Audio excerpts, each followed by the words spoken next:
Ano ibig sabihin ng kantang high-end? High-end, quality yan, quality. High-end, true story talaga siya. Ano nga ba to? Tungkol sa saan to?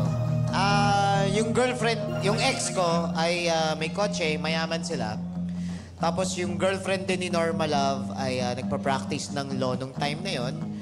Tapos kami ay nilaglag. Nilaglag kami nung mga girlfriends nung exes namin. Kasi wala daw kaming pangarap sa buhay, kundi music. So, ginawa namin yung kantang high-end na eto lang yung mau-offer ko eh. I can stay with you sa lahat. Pero yung